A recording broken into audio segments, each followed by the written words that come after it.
अंधेरी रात थी। हवा ठंडी और तेज बह रही थी। पेड़ों की डालियां आपस में टकरा रही थीं। चारों तरफ सन्नाटा पसरा था। दूर कहीं से कुत्तों के भौंकने की आवाज आ रही थी। एक पुराना गांव था। गांव के बाहर एक टूटी हवेली खड़ी थी। लोग कहते थे उस हवेली में आत्माएं रहती हैं। सालों से कोई वहां नहीं गया था। जिसने भी कोशिश की, लौटकर नहीं आया। गांव में चार दोस्त थे। उनका नाम था अर्जुन, रोहन, विशाल और समीर। उन्हें रोमांच पसंद था। एक रात उन्होंने हवेली जाने का फैसला किया। गांव वालों ने मना किया, लेकिन दोस्तों ने बात नहीं मानी। आधी रात को वे हवेली पहुंचे। दरवाजा जर्जर था। जैसे ही उन्होंने धक्का दिया, दरवाजा अपने आप खुल गया। एक ठंडी हवा का झोंका बाहर आया। भीतर अंधेरा था। चारों ने टॉर्च जलाई।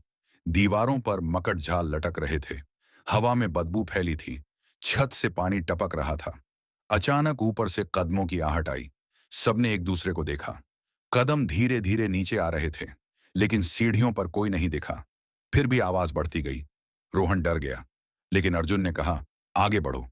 चारों सीढ़ियां चढ़े। ऊपर एक लंबा गलियारा था। गलियारे के अंत में एक कमरा बंद था। दरवाजे पर खून के धब्बे थे। दरवाजा खुद ब खुद खुल गया। भीतर अंधेरा था। कमरे के बीचों बीच एक झूला रखा था। झूले पर कोई बच्चा बैठा था, लेकिन वह बच्चा इंसान नहीं था। उसका चेहरा फटा हुआ था। आंखें लाल जल रही थीं। वह धीरे धीरे हंस रहा था। हंसी पूरे कमरे में गूंज रही थी। अर्जुन ने टॉर्च उसकी ओर डाली। बच्चा अचानक गायब हो गया, लेकिन झूला हिलता रहा। समीर चिल्लाया, यहां से चलते हैं। तभी दरवाजा जोर से बंद हो गया। कमरे में अंधेरा छा गया। चारों ने दरवाजा खोला, लेकिन दरवाजा बाहर से बंद था। दीवारों पर खून बहने लगा। खून से लिखा था, तुम्हें यहां मरना होगा। अचानक विशाल गायब हो गया। बाकी तीन ने उसे पुकारा। आवाज सिर्फ गूंज कर लौट आई। फिर दीवार से विशाल का चेहरा निकला। चेहरे पर खून था और वह बोला, भागो। रोहन बेहोश हो गया। अर्जुन और समीर ने उसे उठाया। वे दरवाजा तोड़ने लगे। तभी कमरे में लंबी परछाई उभरी। परछाई धीरे धीरे इंसान बनी। वह एक औरत थी। चेहरा आधा जला हुआ, बाल बिखरे हुए, आंखें गड्ढों जैसी काली। वह चीखते हुए उनकी ओर बढ़ी। टॉर्च अपने आप बुझ गई। कमरे में सिर्फ औरत की चीख गूंज रही थी। रोहन की आंख खुली। उसने औरत को देखा और पागल होकर हंसने लगा। उसकी हंसी डरावनी थी। अब रोहन इंसान नहीं रहा। उसकी आंखें लाल हो गईं। वह अर्जुन और समीर पर झपटा। दोनों ने भागने की कोशिश की। आखिरकार दरवाजा खुल गया। वे नीचे की ओर भागे। हवेली कांपने लगी। चारों तरफ खिड़कियां अपने आप बंद हो गईं। आंगन में काले साए घूम रहे थे। समीर पर एक साया टूट पड़ा। समीर की चीख पूरे हवेली में गूंजी। अर्जुन अकेला रह गया। वह दरवाजे की ओर भागा। दरवाजा खुला और वह बाहर निकला। लेकिन बाहर गांव नहीं था। बाहर वही हवेली खड़ी थी। वही टूटा दरवाजा, वही अंधेरा। वह समझ गया, वह फंस गया है। हवेली ने उसे निगल लिया था। अब वह भी हवेली का हिस्सा बन गया। आज भी लोग कहते हैं, रात में हवेली से दोस्तों की चीखें सुनाई देती हैं। हवेली हमेशा नए शिकार ढूंढती रहती है। जो भी अंदर जाता है, लौट कर नहीं आता। उस हवेली की आत्माएं कभी नहीं मिटती। अंधेरी रात थी। हवा ठंडी और तेज बह रही थी। पेड़ों की डालियां आपस में टकरा रही थीं। चारों तरफ सन्नाटा पसरा था। दूर कहीं से कुत्तों के भौंकने की आवाज आ रही थी। अचानक रात के आसमान में कौवे जोर जोर से काम काम करने लगे। उनके पंखों की फड़फड़ाहट से वातावरण और भी भयानक लगने लगा। गांव के बाहर एक पुरानी हवेली खड़ी थी। उसकी छतें टूटी हुई थीं। दीवारों पर दरारें थीं। खिड़कियों से अंधेरा झांक रहा था। लोग कहते थे उस हवेली में आत्माएं रहती हैं। सालों से कोई वहां नहीं गया था। जिसने भी कोशिश की, लौटकर नहीं आया। कई बार रात में वहां से औरत की चीखें सुनाई देती थीं। कभी बच्चे के रोने की आवाज आती थी।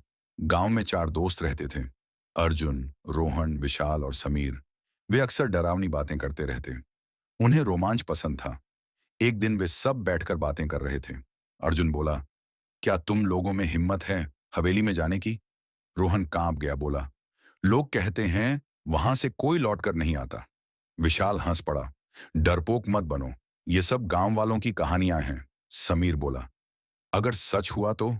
अर्जुन ने कहा, अगर सच हुआ तो मजा आएगा।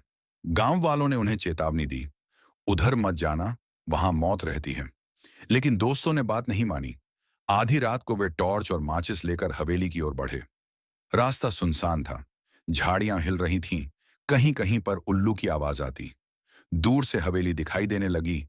उसका ढांचा देखकर ही रोंगटे खड़े हो जाते। वे हवेली के दरवाजे तक पहुंचे। दरवाजा जर्जर था। जैसे ही उन्होंने धक्का दिया, दरवाजा अपने आप खुल गया। एक ठंडी हवा का झोंका बाहर आया। भीतर अंधेरा था। चारों ने टॉर्च जलाई। दीवारों पर मकड़ झाल लटक रहे थे। हवा में बदबू फैली थी। छत से पानी टपक रहा था। फर्श पर टूटी हड्डियां बिखरी थीं। अचानक ऊपर से कदमों की आहट आई। सबने एक दूसरे को देखा। कदम धीरे धीरे नीचे आ रहे थे, लेकिन सीढ़ियों पर कोई नहीं दिखा। फिर भी आवाज बढ़ती गई। रोहन डर गया, लेकिन अर्जुन ने कहा, चुप रहो, आगे बढ़ते हैं। चारों सीढ़ियां चढ़े। ऊपर एक लंबा गलियारा था। गलियारे की दीवारों पर जले हुए हाथों के निशान थे। गलियारे के अंत में एक कमरा बंद था। दरवाजे पर खून के धब्बे थे। दरवाजा खुद ब खुद खुल गया। भीतर अंधेरा था। कमरे के बीचों बीच एक झूला रखा था। झूले पर कोई बच्चा बैठा था, लेकिन वह बच्चा इंसान नहीं था। उसका चेहरा फटा हुआ था। आंखें लाल जल रही थीं। वह धीरे धीरे हंस रहा था।